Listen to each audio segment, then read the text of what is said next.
Bonjour les geeks, c'est Marco, j'espère que vous allez bien. Après le fiasco du Galaxy Note 7, le segment phablet s'est vu amputé d'un de ses meilleurs éléments. Il y a eu beaucoup de malheureux, et moi le premier. Mais Huawei en a profité et a amélioré sa gamme de phablettes avec le Mate 9, et c'est ce téléphone que l'on va tester aujourd'hui.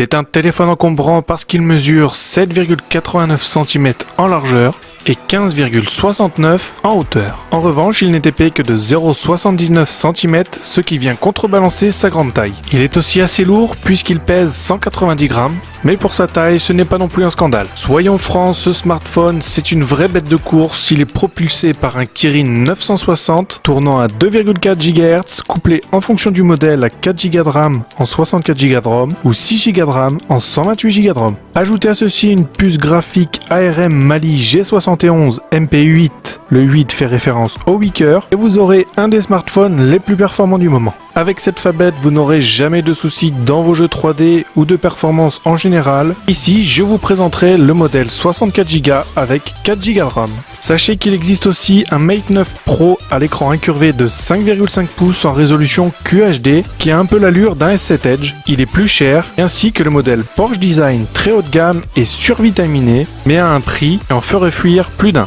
En matière de design, le téléphone est vraiment haut de gamme, il est très agréable à regarder, on a de superbes finitions. On trouve un corps en aluminium brossé très joli mais aussi très fragile. Il s'enraye facilement si on ne prend pas la peine de mettre une coque de protection et glisse des mains. Faites donc très attention si vous achetez ce smartphone, il est facile de l'échapper et de le casser. Le dos de ce téléphone ne laisse pas apparaître d'empreintes de doigts, ce qui est très agréable. Il est aussi très gros et ne conviendra pas à toutes les mains. Ceci à cause, ou plutôt grâce à ce superbe écran IPS Full HD de 5,9 pouces, avec une densité de pixels assez faible due à cet immense écran, une résolution de 373 pixels par pouce. Cela n'influe en rien sur la qualité visuelle de l'écran en utilisation normale, et même en vidéo il reste superbe. La première fois que j'ai vu l'écran allumé, j'étais sous le charme. A noter que l'écran est protégé par du Gorilla Glass 3. Sur la face avant du téléphone, tout en haut on trouve le haut-parleur pour les appels et le son stéréo, un capteur de proximité de lumière, un appareil photo 8 mégapixels, et tout en bas le logo écrit Huawei. Sur la face arrière, tout en haut on trouve d'abord un cache d'antenne avec un micro, le double flash LED, le double capteur photo Leica, un monochrome à 20 mégapixels, un RGB à 12 mégapixels avec une ouverture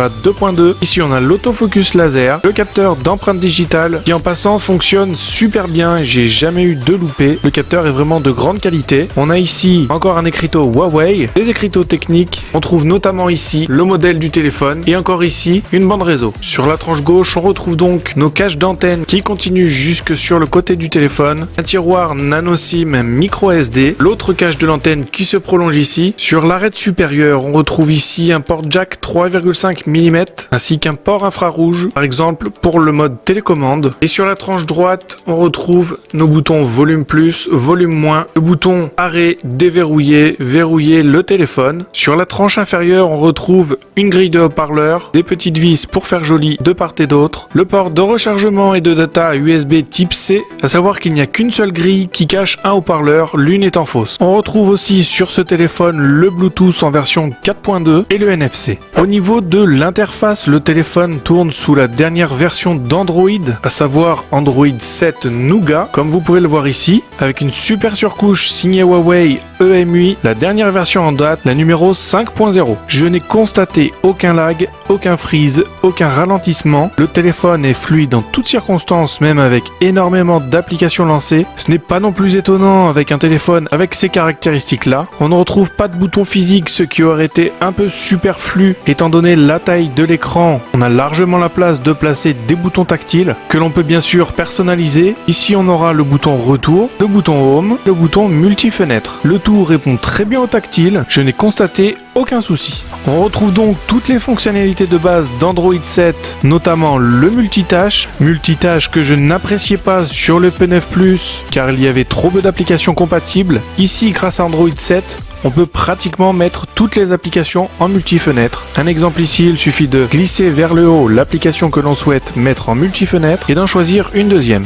On peut donc utiliser confortablement ce grand écran pour du multi-fenêtrage et ça marche aussi en mode paysage. On retrouve aussi, comme habituellement, nos raccourcis rapides que l'on peut configurer à l'aide du petit crayon qui se trouve ici. Et bien sûr, on retrouve aussi notre centre de notification avec les bulles de notification Android 7 qui permettent beaucoup plus de choses que la version précédente d'Android. On a beaucoup plus d'actions disponibles via ces notifications, comme par exemple on peut répondre à un message sur Twitter rapidement, un message sur Skype rapidement, on peut supprimer ses mails, écrire rapidement un mail, etc. etc. C'est vraiment quelque chose aussi qui est bienvenu dans Android 7. On retrouve, comme sur le P9 et le P9 Plus, la possibilité d'un multi-compte. Pour switcher rapidement, il vous suffira de cliquer sur le petit bonhomme ici, choisir le compte auquel vous voulez vous connecter. Vous attendez quelques secondes et le téléphone redémarre automatiquement. C'est très rapide et c'est surtout très pratique. On pourra aussi, bien sûr, personnaliser son interface. Ici, il suffira de pincer, par exemple, ou d'appuyer long. On pourra choisir des fonds d'écran, ajouter des widgets, modifier les transitions de page, il y en a quand même pas mal de disponibles. Et dans les paramètres, on aura la possibilité de changer l'agencement de l'écran d'accueil, à savoir changer le nombre de lignes et de colonnes. On a disponible 4x5, 5x4 ou 5x5. On a aussi une fonction très intéressante sur une phablette, c'est la rotation de l'écran d'accueil. Il suffira de cliquer sur rotation automatique pour l'activer et vous aurez activé la rotation. C'est quelque chose vraiment très pratique pour un téléphone de cette taille parce qu'on l'utilise beaucoup en mode paysage. C'est une fonction que j'apprécie et qui n'était pas présente sur le Galaxy S7 Edge. Quelques autres fonctions intéressantes, par exemple, pour faire une capture d'écran, il vous suffira avec votre phalange de votre doigt double taper sur l'écran. Comme ceci, il prendra automatiquement une capture d'écran. Pour faire une capture vidéo de votre écran, c'est pareil, mais avec deux phalanges, double-cliquer sur l'écran. Et là, vous voyez que la capture vidéo se lance au bout de 3 secondes. Il suffira de refaire la même manipulation avec deux phalanges de doigts pour l'arrêter. Au niveau de la fluidité de la capture vidéo, c'est comme sur le P9, c'est franchement pas très fluide. Je vous conseille d'utiliser une application tierce pour capturer votre écran en vidéo. Le problème du P9 n'a donc pas été corrigé et c'est dommage. On peut aussi lancer rapidement une application en écrivant sur l'écran de votre smartphone avec la phalange du doigt. Pour configurer ces options, il suffira de vous rendre dans Assistance intelligente puis Contrôle par les mouvements. Ouverture d'application, là vous voyez que je l'ai désactivé, il suffira de l'activer. Et ici par exemple en dessinant un C, on ouvrira l'appareil photo, je vous montre ça tout de suite. Il faut taper au début avec sa phalange puis dessiner, sinon ça ne marche pas. On dessine un C et l'appareil photo se lance. On pourra aussi, grâce au capteur d'empreinte digitale, faire défiler ces photos. Il suffira d'activer affichage du panneau de notification, visionnage photo, et ensuite vous voyez qu'avec le capteur, on peut facilement changer de photo ou dérouler son menu de notification.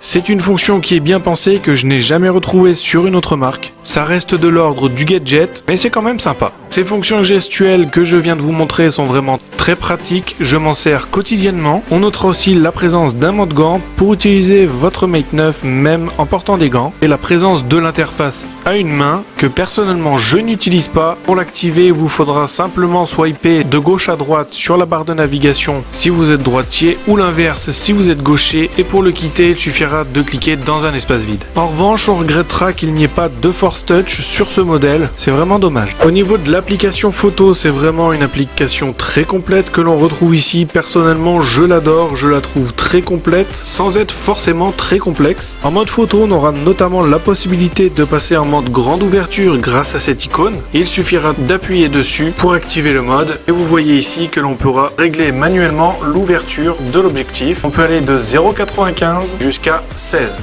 Vous pourrez ainsi ajouter un superbe effet de flou professionnel dans vos arrière-plans et donner un effet de profondeur à vos photos. On pourra aussi changer de mode de couleur. On aura le mode couleur standard, couleur vive ou couleur douce que je vous présenterai tout à l'heure en photo. On pourra bien sûr choisir des filtres en cliquant sur la petite icône qui se trouve ici. Vous voyez qu'on nous en propose 9. Je trouve que c'est quand même assez peu, mais je pense qu'on peut en télécharger des supplémentaires. On pourra bien sûr changer de mode automatique de photo. On pourra notamment passer au mode monochrome ou utiliser pleinement le capteur 20 mégapixels monochrome. Le mode embellissement photo, HDR, embellissement vidéo. On pourra faire des clichés nocturnes, time-lapse, filigrane, scan de documents, fonction très pratique, le mode panoramique, le mode ralenti et vous aurez la possibilité d'en télécharger d'autres et de modifier le tout grâce au crayon qui se trouve en haut à gauche. Dans les paramètres, on pourra changer la résolution photo, donc 20 mégapixels en 4 tiers, ce sera pour le mode monochrome. On aura un mode 12 mégapixels en 4 tiers, 9 mégapixels en 16 neuvième et je vous passe les détails des autres. Ensuite, on n'aura rien de bien original. On retrouvera la grille de composition pour cadrer vos photos, le minuteur, le contrôle audio, la capture des sourires, le suivi d'objets et un mode d'ajustement image notamment. Vous pourrez régler la saturation, le contraste, la luminosité. Vous aurez aussi la possibilité de passer en mode pro en switchant du bas vers le haut. Ainsi, vous pourrez régler les ISO, la balance des blancs, l'autofocus, etc., etc.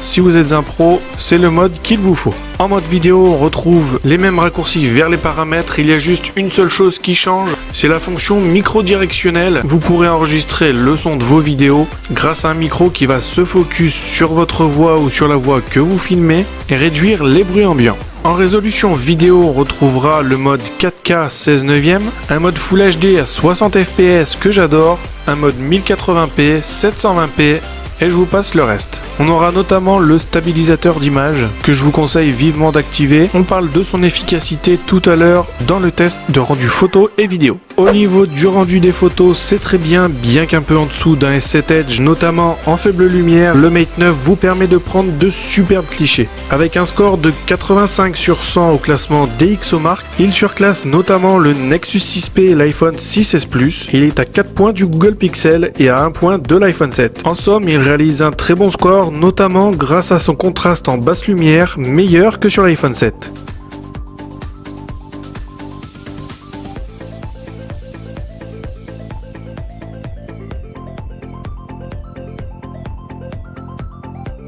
En selfie, c'est très bon, on réalise de très belles photos et vidéos.